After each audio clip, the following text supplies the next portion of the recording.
सभागृहामध्ये पणन मंत्र्यांनी काल जे सभागृहाची दिशाभूल करून चुकीचं उत्तर दिलं होतं की सोयाबीनची सरसकट खरेदी केली जाते। आज मी नांदेड जिल्ह्यातील अनेक तालुक्यातील शेतकऱ्यांनी पाठवलेला सोयाबीन सभागृहात घेऊन जाऊन दाखवलं।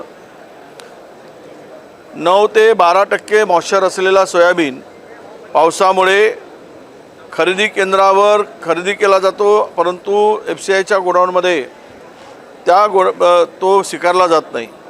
त्यामुळे अनेक केंद्र संचालकांनी सोयाबीन खरेदी करताना मोठ्या प्रमाणामध्ये रिजेक्शन सुरू केलं आहे आणि चांगल्या प्रतीचा सोयाबीन हा व्यापाऱ्यांच्या घशामध्ये 3.5 ते पावणे 4 हजार रुपयांना टाकला जात आहे। यामध्ये जवळपास 80% शेतकरी नागवले जात आहेत आणि त्यांना उद्ध्वस्त केलं जात आहे।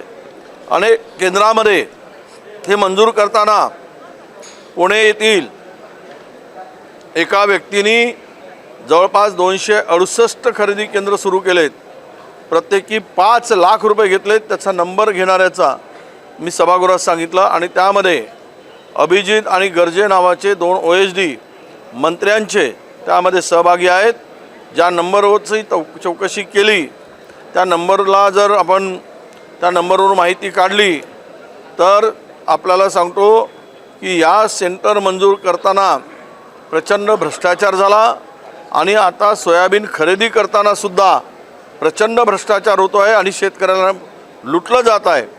मोठ्या प्रमाणामध्ये आलेला सोयाबीन परत पाठवला जात आहे, रिजेक्ट केला जातो आहे आणि म्हणून मी सांगितलं की या मंत्र्यांनी दिशाभूल करून शेतकऱ्यांचं वाटोळं करायला निघालं आहे। शेतकऱ्यांच्या आत्महत्या रोज 7-8 शेतकरी आत्महत्या करतो आहे, तरी या सरकारला थोडीशी लाज वाटत नाही, क्यू नाही शेतकऱ्याप्रती आणि म्हणून आज तो सोयाबीन मी दाखवला आणि मागणी केली की या सर्व चौकशीची चौकशी करा। आज मला उद्यापर्यंत ते निवेदन येणार आहे चौकशी करून।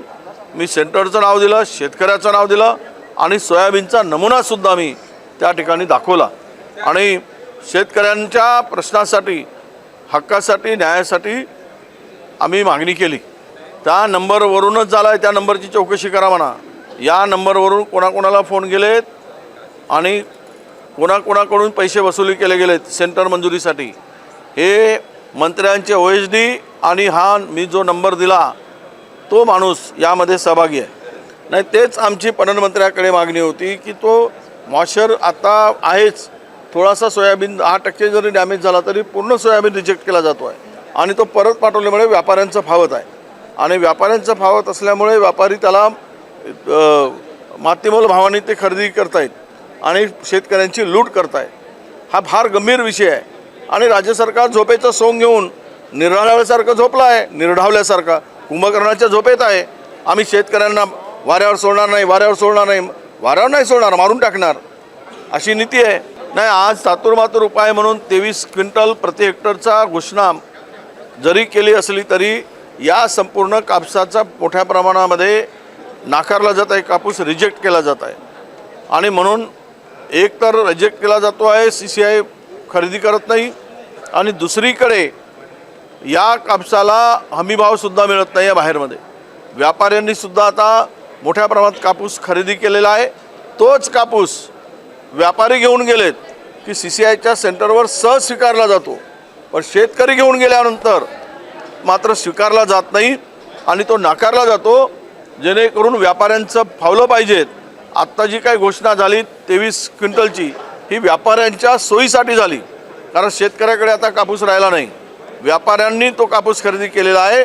आता तोच कापूस 7-12 जोडून CCIच्या माध्यमाकडे व्यापारी पाठवत आहेत आणि पैसे कमवत आहेत। ज्या कापसाला 5,000 रुपयाप्रमाणे खरेदी केलं आहे तो कापूस आता 7,700 रुपयाने खरेदी करण्याचं विकण्याचं काम व्यापारी करत आहेत आणि प्रचंड पैसा नफा या शेतकऱ्यांच्या जीवावर, या शेतकऱ्यांना उद्ध्वस्त करून, या सर्व शेतकऱ्यांना मारून हे सगळे व्यापारी मजा करत आहेत आणि त्याला शासनाची पूर्णपणे सहमती आहे।